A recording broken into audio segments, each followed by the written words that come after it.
Hey guys, Anthony coming at you with another video. Today I want to be talking about the three main types of compositions that you want to be running in your Overwatch games and the maps and situations that you want to be running each comp in. The first comp that you should be running in each one of your games is the Rush comp. This is probably the most popular comp that people are running nowadays, and it's a fairly easy comp to run, and it's probably the most effective right now.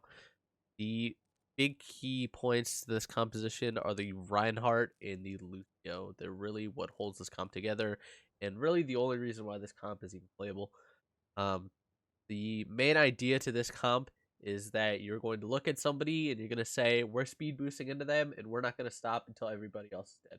There's a couple different variations that you might see to Rush comp, but the main variation that you're going to see people running on ladder are the Rein Zarya, the Lucio Baptiste, and the McCree May. You might see the McCree swapped out for something like Reaper. It's a bit more brawly. You might see the Zarya swapped out for the D.Va. She has different uses to her. I think personally she's a bit more effective than the Zarya is, but she's also a bit harder to find that value in. But the main heroes that you're never really going to see change in this comp are the Reinhardt, the Lucio, and the Baptiste. Reinhardt is kind of the soul of this comp. He gets things done. He's just the big body that leads everybody there. Lucio, of course, is just the speed boost that gets you there from place to place very quickly. If you're not running the Lucio, this comp kind of falls apart. It's really hard to rotate and to catch anybody without the speed boost. And the Baptiste is just a really, really overpowered hero right now. He does an insane amount of burst healing and damage, and he has immortality. And the fact that you already have a Lucio, so you're already losing out on that healing, you need somebody to have big AoE healing, and Baptiste fits that role perfectly. You can run a Moira, but Moira runs into the situation where, why are we playing Moira when I really could just be playing Baptiste? I think the really only time you could play Moira is if they're running like a really fast and dive style comp where they're just gonna dive on you all the time. If you find yourself having a really hard time surviving in fights, then maybe switch to Moira, but I think Baptiste is just too good to pass up right now. Because Rush is so limited in its mobility options and it's a pretty one-dimensional comp, you kind of want to steer clear of certain maps. Really good example of a map that you want to be running Rush on is Lejong Tower. It's a pretty closed-in map, very small, really consolidated areas that you're going to be fighting in. And a map that you really want to steer clear of Rush is a map like Dorado. There's a ton of high grounds. It makes it very, very difficult to rotate and to catch people when you can't really get up there. You kind of got to go around the whole map just to get up to the high ground. Next comp I want to talk about is Double Shield. This is probably the most hated comp in the entire game. Everybody hates when this comp is meta. It's because it's incredibly slow and grueling to play against. You're just fighting uphill battle after uphill battle, and it feels like it never ends. The idea to this comp is that you're putting up shields all day and just poking people down and whittling them down until they just run out of resources. You're not looking to make any aggressive moves. You're not really looking to take any aggressive space. You're going to plant your shields. You're going to sit there and you're going to poke people out until they're forced to move away from you. Then you're going to inch by inch take space. The key heroes that you're going to be seeing in this composition are the Orisa, the Sigma, and the Zenyatta. Of course, you have the two shields, and then you have the Zenyatta, who's just a very slow character. He's going to throw out orbs, he's going to throw out Discord, amplify your damage. The trans is a very, very good ultimate. And in terms of DPS, it's pretty flexible. You can kind of pick just any projectile hero or poke style hero. Stuff like Torbjorn, like Hanzo, Junkrat.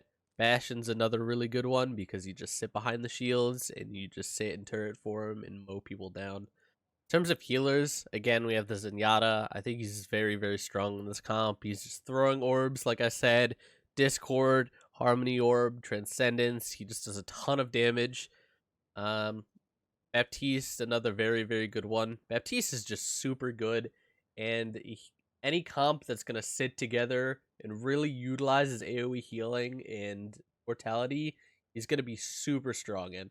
And again, he just does a ton of damage, a ton of healing.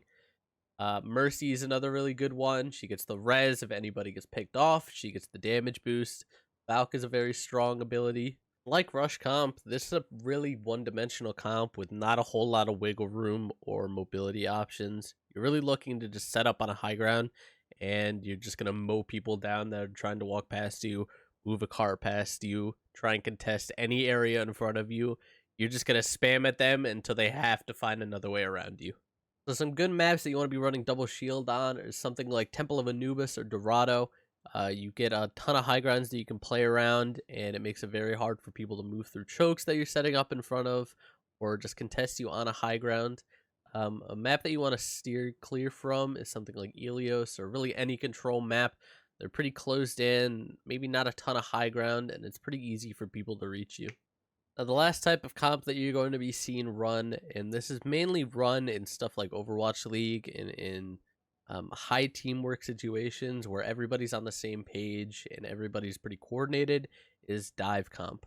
I think this is the most versatile comp, and it is also the hardest comp to pull off because everybody needs to be on the same page. But I think it's the most effective comp, and in my opinion, it's the strongest comp in the game.